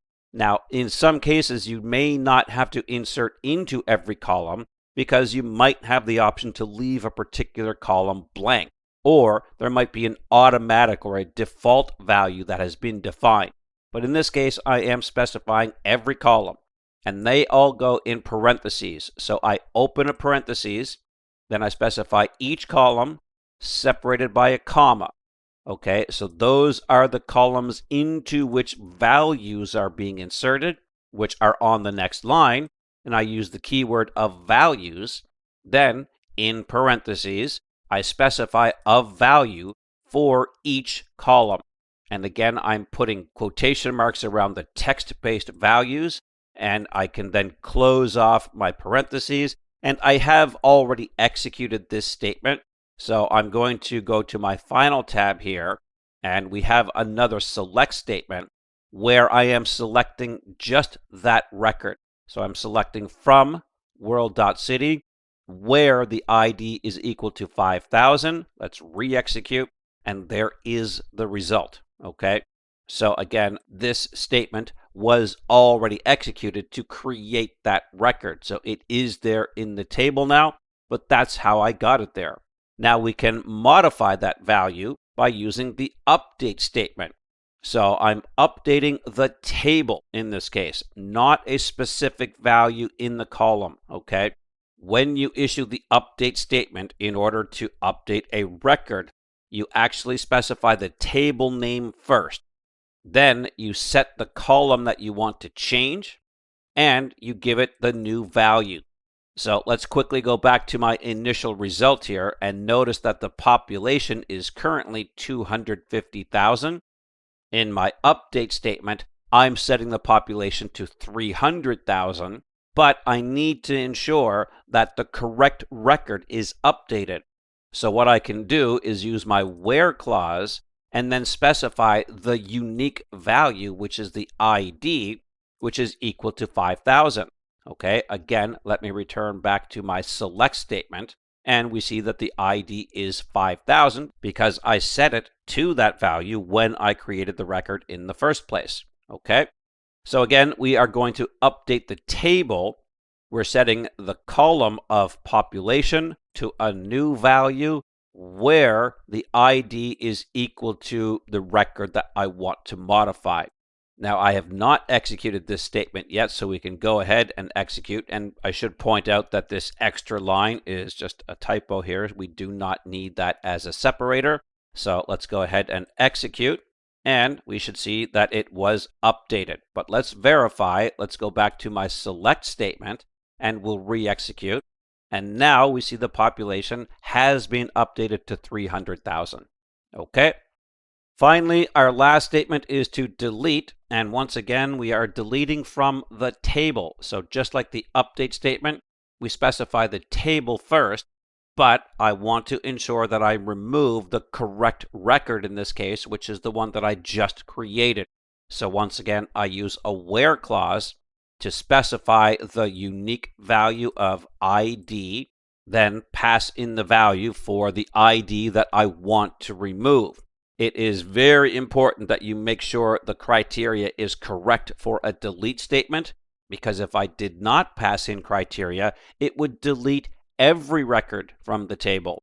So in this case, I need to be careful and specify only the record that I want to remove, which is the one I just created. So let's go ahead and execute, and we should see that that record has been deleted. So if I try to select it now, I should not see any results because the record was just removed, and sure enough, it has been removed. Okay, so again, those are the basic statements in the data manipulation language category of SQL, of select to retrieve records, insert to create new records, update to make modifications to existing records, and delete to remove existing records. In this demonstration, we'll take a look at using the primary data definition language, or DDL statements in MySQL, which can be used to create, alter, and drop or remove objects in your databases. Now, once again, I'm using the MySQL platform, and I'm using the sample database of World, and I'm just creating a very basic table to begin with. Then we'll use the alter command to change the structure of the table, and then finally we'll drop this table. Now, I did mention in the previous video how you can use the word use and then specify the name of the database so that you don't always have to preface the name of any given object with the name of the database. So I did want to show you that. It is simply the word use, then the name of the database that you want to use, followed by a semicolon. Now, again, it doesn't really make that much of a difference when you're only issuing one command or just a few, but if I were creating some kind of a script where I would be referencing many objects in this database, then by specifying that use world statement, I do not have to preface the object names with the name of the database. So in short, if I did not enter use world, I would have to say create table world.provinces. But with it, I can now only enter the names of the objects that I want to work with, and everything will happen in the world database. So to create a new table, the statement itself is simply create table, then the name of the table. I live in Canada, so I'm going with the name provinces. And then what you need to do is to specify the name and the data type for each column of the table. Now, it's a fairly common practice to immediately open a parentheses as soon as you specify the name of the table, then create your columns on subsequent lines. That isn't entirely necessary, but it is common because it makes the columns themselves a little more readable. So the three columns that I'm creating in this table are called ID, code, and name. And then after each name is the data type. So ID is the name of the column, and int stands for integer, which is the data type or the type of information that I'm going to be entering, which again is an integer. Then a comma, then code references the country code in which this province resides, so that actually references the code from the country table. So here's a standard practice. If we look at the country table, there is a code column in this table, and its data type is character or char with just 3 characters. So if I'm referencing that same value in this table, in other words, I'm saying that any given province is in an existing country, then the data type should match, okay? Then the name is simply a text-based entry, which is varchar, which is variable characters, but up to a maximum of 30. So it will only allocate space for whatever is used, but it will max out at 30 characters in this case. And notice that in both the char and varchar data types, the numeric size of the field is also in parentheses. Then after your last column, just close off your parentheses, okay? So this will construct the table. I have not yet executed this statement, so let's go ahead and click on the lightning bolt, and there we have it. There's a new table. Now we can verify that by refreshing over on the left-hand side. If I just right-click on tables and choose refresh all, there it is, okay? There's my provinces table, and if I expand, I will see my columns of ID, code, and name. All right, so there's the table.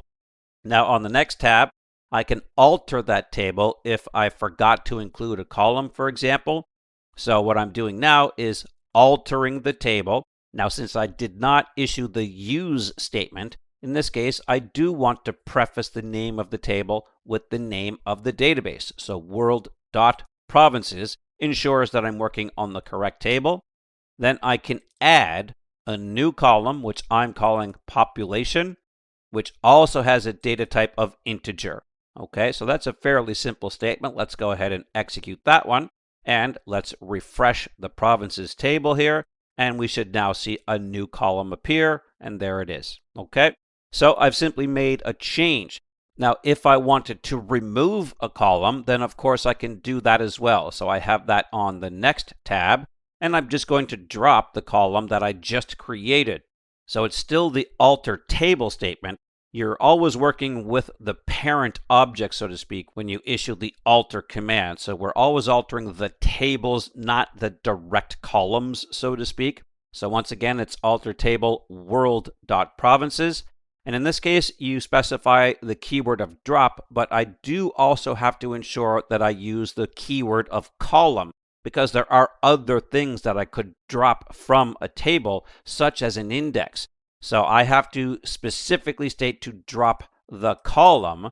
Then I can simply pass in the name of that column. Okay, so let's execute this statement, and that will remove that column. So once again, let's simply refresh the table over here, and we should now see that the population column has been removed. And just to verify, I have a simple select statement here that we can execute. And we will see that now only 3 columns are being returned. Okay, there's no data in here, of course, because I haven't added any yet, but that's fine. So to remove this table then is the drop table statement, and there is effectively nothing required other than the name of the table. So the syntax is very simple. It's just drop table, then the name of the database dot the name of the table, which in this case is world.provinces. So let's go ahead and execute, and the table is removed. Okay, and everything refreshed automatically over on the left-hand side. Notice that our table has been removed, but let's go ahead and refresh just to be sure. And sure enough, it is gone. Okay, so again, those are the data definition language statements of create, alter, which allows you to add or remove columns or other objects from a table, and then drop to remove the table entirely. In this demonstration, we'll take a look at assigning permissions, which can be done by using statements known as data control language, or DCL. Now, the permissions that are going to be assigned in this example first have to be applied to a user account. So the first thing I'm doing is creating a user, and I do want to point out that there are 2 approaches to doing this. This is a fairly simple statement that does create a new user called Aaron, and the @localhost simply means on this server, and identified by is how that user can identify themselves, and in this case, I'm simply supplying a password of my password. So I've already executed this statement, and that works perfectly fine to create a basic user account. But I do also want to point out that in MySQL, over on the left-hand side, there is an administration tab right next to the schemas tab here. So these are the databases that we're working with. But if we click the administration tab, there is this option right here for users and privileges. And in here, you could just create a new user graphically if you wanted to. I could simply click Add Account, and all of these fields would become available, and I can simply supply the values here. And notice that there are several tabs as well. So there are a lot of properties that can be assigned when creating a new account, but to just get started, you can issue that simple statement as I just did. And there, in fact, is the Aaron account at the top of the list here. Okay, so it's up to you, but if you do want to specify a lot of values at the time of creation, you can still do so in your code, but it would be a fairly complex piece of code. So if you find it easier to use the graphic interface, by all means, feel free to do so. So with my user created, what I can now do is to ensure that they only have the appropriate permissions to the appropriate databases and or the objects in those databases. Now, in that regard, I do also want to point out that there are a lot of considerations when it comes to permissions, And there are a lot of different approaches you can take, but most notably, one of the more common methods is to create roles, then add users to those roles, which is effectively the same as creating groups of users in just a standard network environment and assigning permissions to the groups as opposed to individuals. Because if I'm going to be assigning permissions to each individual, it could take a very long time.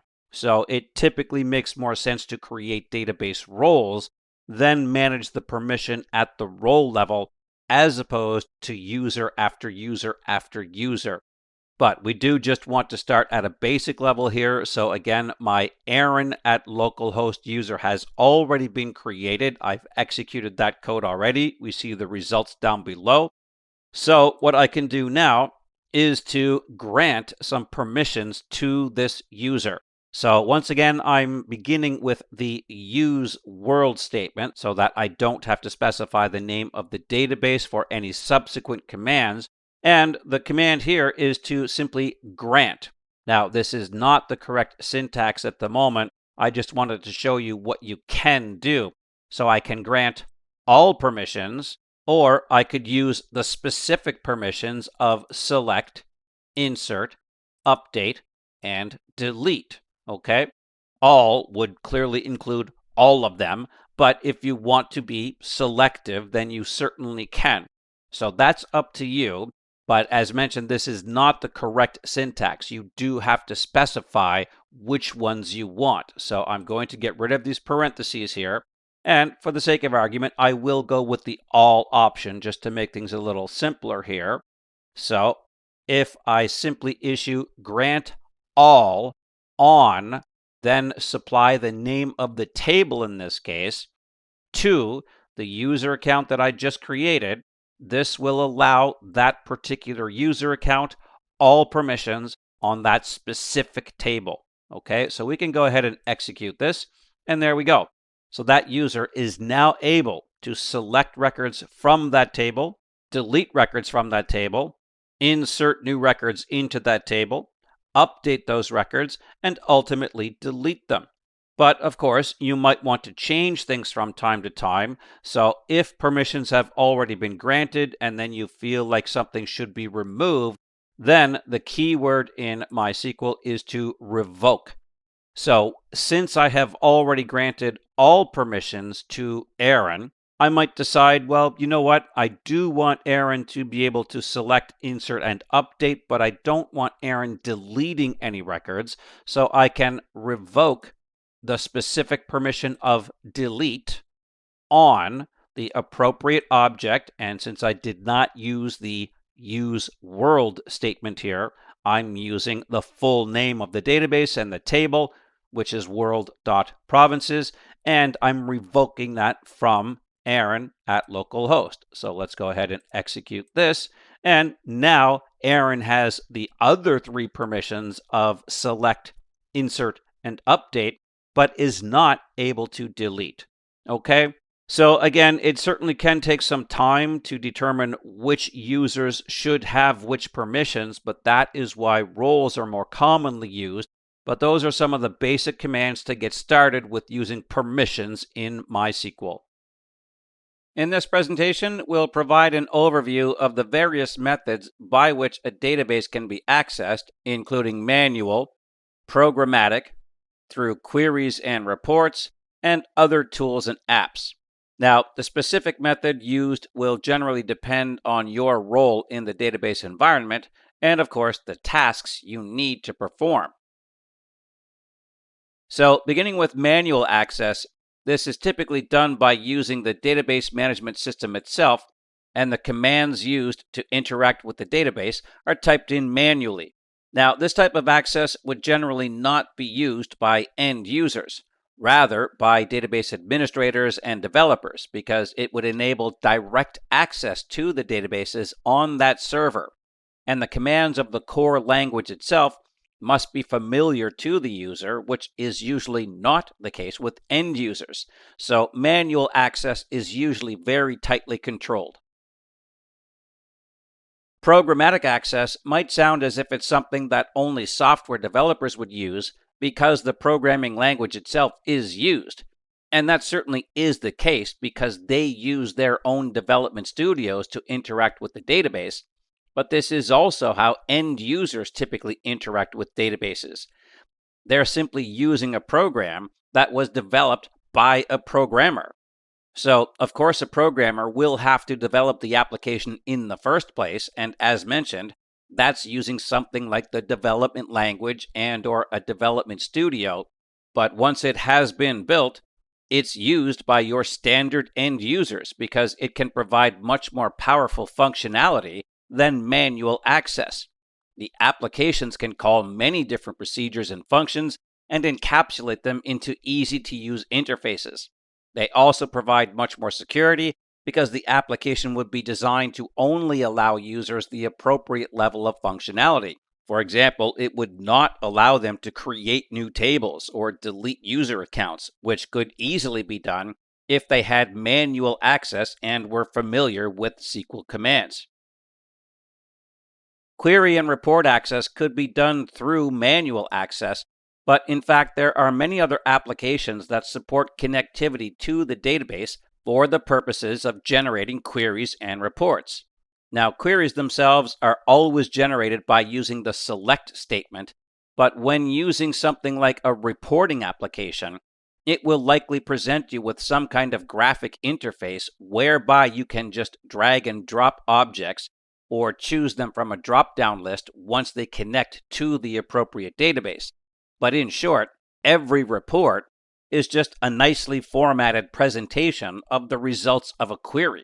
So if, for example, you wanted to see sales totals for the month for all orders sold by you as the salesperson, you could likely choose the time frame in question from some predefined start and end date fields, then choose yourself as the salesperson, then hit something like a generate report button or similar, and you would see your results in a very readable and intuitive format. You might even be able to compare your sales to other salespeople or other time frames, such as the same period in the previous year, but the report itself always relies on a select statement to retrieve the data. Lastly, because databases are so prevalent, there are many other tools and apps available that can connect you to a database and give you access through some kind of user interface. Now, they may be used to perform fairly specific tasks and might not provide the same level of functionality as programmatic access, but the fact that they are more specific makes them very useful for the task at hand. For example, an administrator might use a specific tool to analyze the performance gains of the indexes they've implemented. So the tool might compare the existing indexes to other methods to determine which one provides faster results. End users might have an app on their mobile device to receive notifications when one of their customers submits a request for assistance.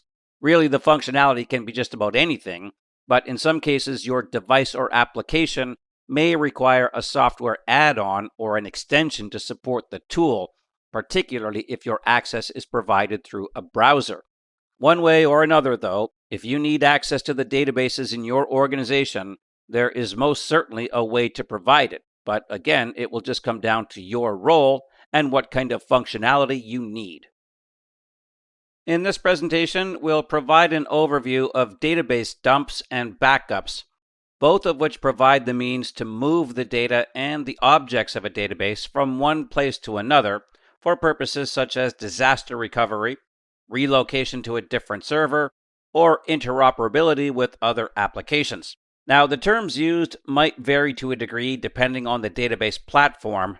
For example, in some cases, the term export and dump may in fact mean the same thing, because in both cases, data is being sent out of the database. But in other cases, they may have different functionality, which I'll come to in just a moment. But the data itself in just about any database can usually be exported to another application or imported from other sources. For example, you might want to send your products to a prospective customer, but they would only want the product information, not the entire database. Plus, they might not be interested in every field from that table, so you could export only the appropriate or necessary information in a more generic format.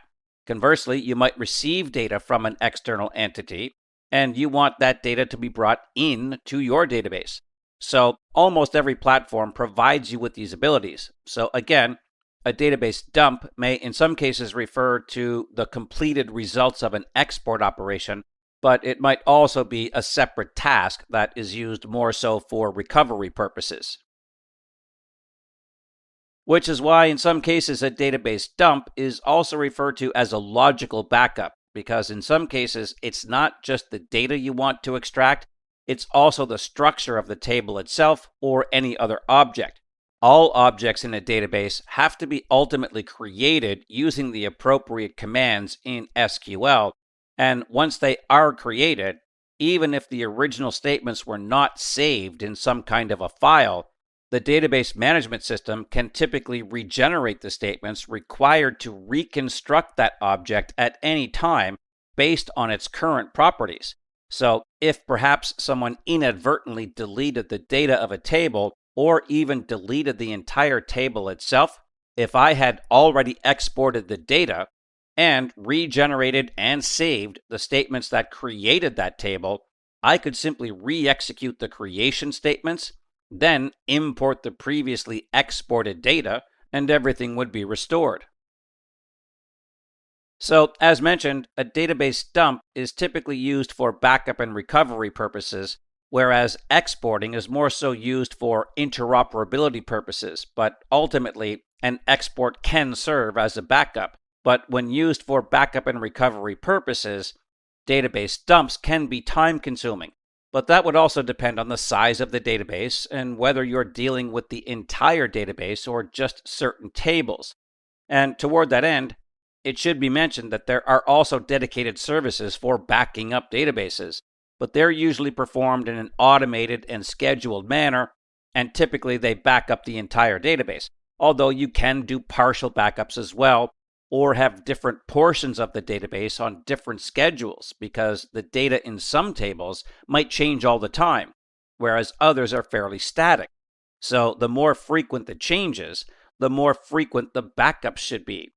But dumps are often performed manually, perhaps to supplement backups if some unscheduled changes are being made or if the database needs to be moved to a different server. So then, with respect to backups, these are typically known as physical backups as opposed to logical because they make complete copies of the files themselves that make up the database as a whole. And it should be mentioned that even though objects such as tables are used to store data, all objects of a database ultimately reside in files on hard drives. So, just like making a copy of a document as a backup, when database backups are performed, they make completely separate copies of those files. So, just quickly coming back to my point about having different backup schedules for different portions of the database, if you do want to do that, then the very active and dynamic tables can be created in one file, and the very static tables can be created in a different file, because the backups operate at the file level, not the object level such as the tables. Database backups can also be made with either the database currently in operation or with it shut down to all users, and these are referred to as either hot or cold backups. A hot backup is made while the database is in full operation, which ensures that users aren't disrupted, but it can take much longer to complete. A cold backup may complete much faster, but it requires all users to be disconnected. So the choice will depend on the nature of the database and how it's being used. Regardless of how the backups are made, though, restoration using backups is typically a fast way to restore your databases, and usually faster than restoring from dumps because the restore process simply rewrites the backed up database files and doesn't have to concern itself with recreating each object through a series of executed commands, followed by data imports. But again, each operation has its purpose. It just comes down to what you need to do. But it certainly is worth mentioning that you should always configure database backups in every situation. Dumps are fine if databases need to be moved or if data needs to be exported, but backups are the primary method by which your databases are protected. So there really should not be any situation where backups are not being performed. But there are many cases where the data and the database objects themselves simply need to be moved from one place to another. So a combination of importing, exporting, dumps, and backups are likely to be implemented in many situations. In this demonstration, we'll take a look at exporting and importing databases using two different methods that can at least be used in MySQL. And the first that we'll take a look at is known as the database dump. Then we'll take a look at using the export and import options in the MySQL administrator. Now, there are a couple of key things to remember if you are going to use the MySQL dump utility. And most notably, it is the fact that this is something that is not performed from the MySQL workbench. It is done through the command shell. Now, that, of course, will depend on what operating system you're using. But in my case, I'm using Windows, so that is simply the command prompt. However, you need to be in the correct location to access this utility because it is an executable file. The other key point is that if you are using the Windows command prompt, then you need to launch the command prompt as an administrator. So if I just click on my Start button here and type in command prompt, I can right-click on the command prompt and choose to run as an administrator. And this basically means that even if you are logged into the computer itself with an administrative account, when you launch the command prompt, by default it runs as if you were a standard user. And it does so intentionally because if you do run it as an administrator, it's possible that an incorrect or an inadvertent statement could cause some damage to the system. Now, I don't really mean physical damage, of course, but it is possible to cause some stability issues if you run a command that shouldn't be run. In addition, if your system does happen to contract some form of malware, then by running applications by default as a standard user, then the malware itself is more limited. If everything was running as an administrator by default, then the malware might be able to co-opt those services and applications and also do more damage. So again, long story short, even if your account is administrative, when you launch an application, it runs as a standard user. So the option to run it as an administrator elevates your abilities. And if you're going to use the MySQL dump utility, you need to run this as an administrator. So I have already done that. So now we are just at a standard Windows command prompt, but again, the MySQL dump utility is an executable file. So if I just type in MySQL dump and hit enter, it says it doesn't recognize that, and this is because I'm not in the correct directory. So I need to switch to the directory where it can be located. Now, the correct directory might, of course, depend on the version and or where you chose to install it, but in my case, I can type in cd for change directory, then a space, then I can just start typing in the entire pathway, which is c://, and in my case, it's in the program files directory. Now, I'll show you a little shortcut here. I can just start typing in the first few letters, then hit my tab key. And as long as there are enough letters to identify the directory, it will automatically complete. Now notice it places it in quotation marks, but I'm not finished yet. There are more directories to go, so I need to backspace over the final quotation mark, then put in another backslash. Then I can type in my for MySQL and once again hit the tab key and it automatically completes for me. I still have some more to go, so once again, I'm going to backspace over the quotation marks, hit another backslash, type in my again, and we see the entire folder name here of MySQL Server 8.0 in my case, which is the version. Then once again, I can hit backspace, then a backslash, and the directory is called bin, so all I have to do is type in a B and hit my tab key, and there is the automatically completed entry, and that stands for binaries. So I can hit enter now, and I'm in the correct location. So now if I type in MySQL dump, it recognizes the command because I'm in the correct location now.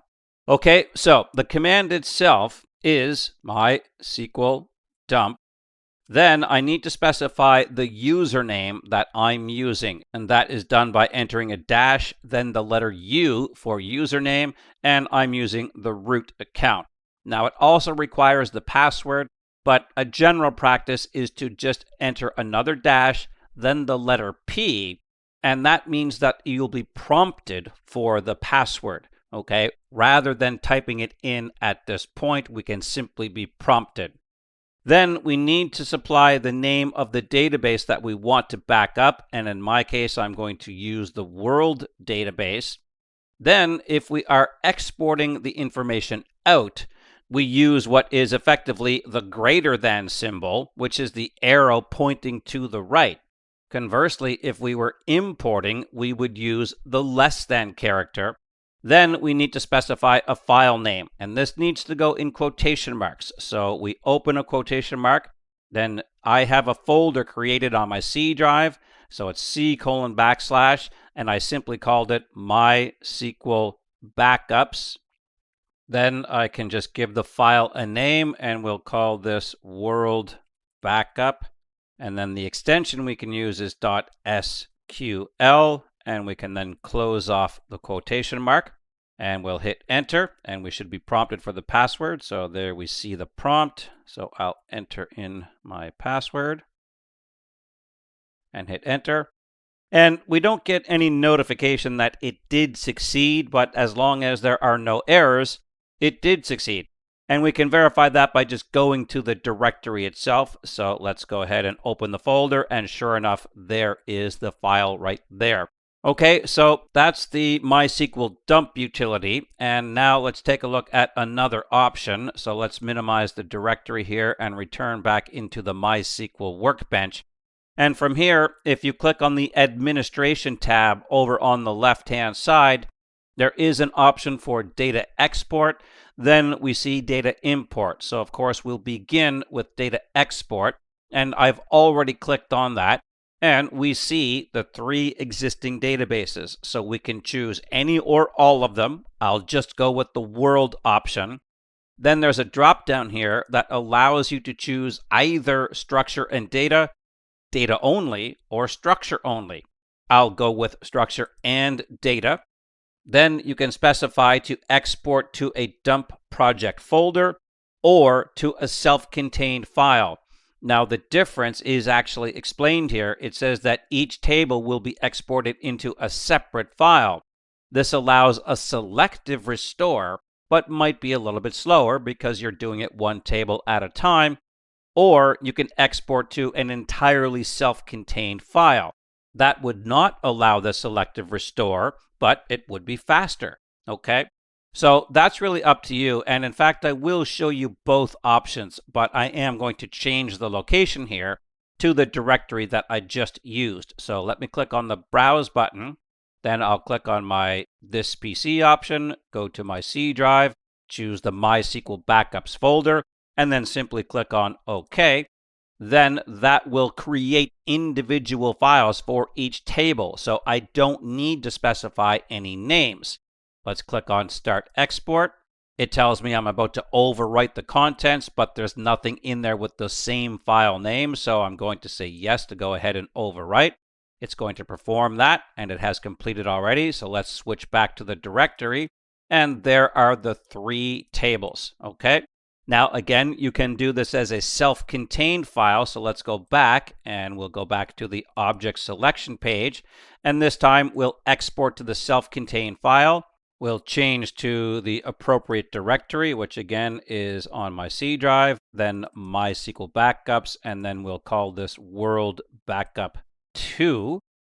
Click on Save, and we'll go ahead and start the export, and that should complete. And once again, if we return back to the directory, we now see everything contained within that single file, which effectively produces the same results as the MySQL dump utility. Okay, now on the import side of things, we can do that from the same interface here. We just need to choose data import/restore.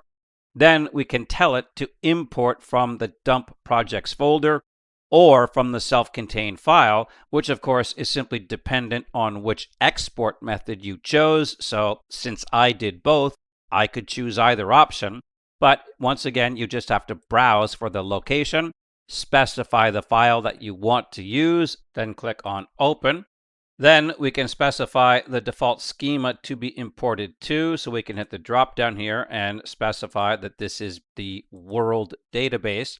And then, my apologies, but the import button is not being displayed here simply because of the screen resolution that I'm using. And for whatever reason, no scroll bar appears in the MySQL Workbench. But we can just click on the Start Import button, and basically it tells us that it has imported and has finished successfully.